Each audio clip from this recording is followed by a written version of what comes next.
Est-ce qu'on va parler aujourd'hui de l'histoire de Mariam? La réponse est oui, enfin, je peux vous en parler, c'est bon. Elle est venue vers moi, Mariam, 1 an après son divorce, qui avait autant de charges émotionnelles que le début. C'est-à-dire que cette dernière année, elle avait beaucoup ruminé l'histoire, surtout que cette histoire, elle s'est sentie beaucoup rabaissée, beaucoup dévalorisée. Donc, il y avait non seulement la douleur de la séparation en elle-même, donc tout ce qui a rapport avec le deuil, la nostalgie, des bons moments, mais il y avait aussi cette part en elle qui était très blessée par des mots, par des comportements de l'autre qui étaient très rabaissants et répétitifs. Donc, pendant cette année, elle voulait avancer. Elle n'y arrivait pas.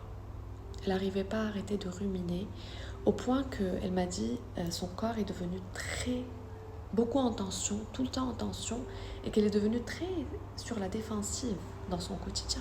Donc, elle est venue vers moi.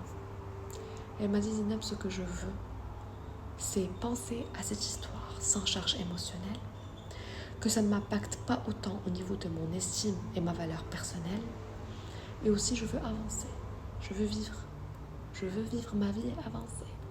Et aujourd'hui, après 10 semaines de chemin intérieur et extérieur, après ce courage, après ce dévouement pour son chemin qui m'inspire énormément chez mes clientes, la dernière séance, je lui ai dit, écoute, moi je vois 3 victoires de notre chemin.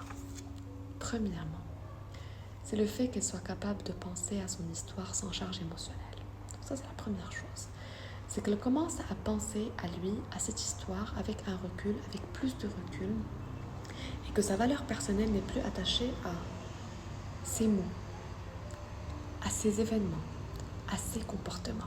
Elle a repris la clé, et quand elle repense à son histoire, elle a décidé de la fermer comme étant un passage vers une vie et une relation plus alignée. Première victoire. Deuxième victoire,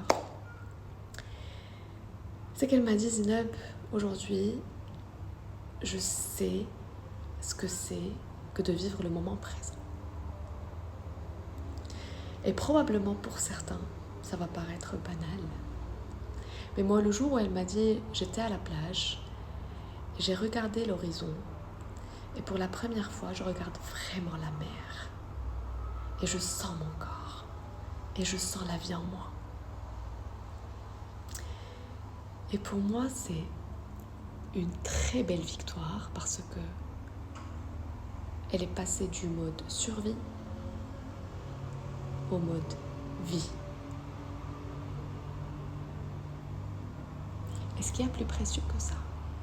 Et évidemment, on ne va pas finir de parler d'une transformation sans parler de la petite fille intérieure parce que à un moment du processus, on revoit la relation avec le papa, le discours de la petite fille intérieure qui, quand tu l'ignores, elle te guide inconsciemment sans même que tu te rendes compte.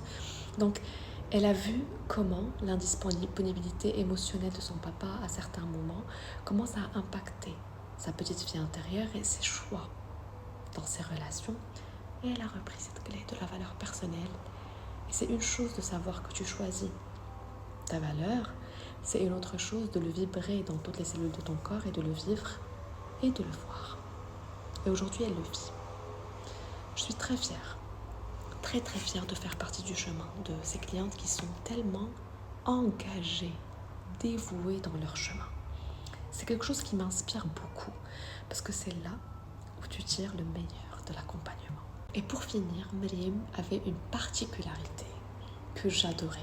À chaque fois qu'on avançait dans notre chemin, elle me donnait des images. Elle communique beaucoup avec les images. Elle me donnait une image de ce qu'elle ressent par rapport à son évolution. La première fois, c'était juste après où je lui ai parlé du SAR, le système réticulo-activateur, qui filtre ta réalité selon tes croyances. Et là, elle m'a dit, je viens de me rendre compte que c'est moi l'architecte de mon SAR. C'est moi qui lui ai dit, voilà ce que je veux que tu me montres de ma réalité. Et il me montre ça.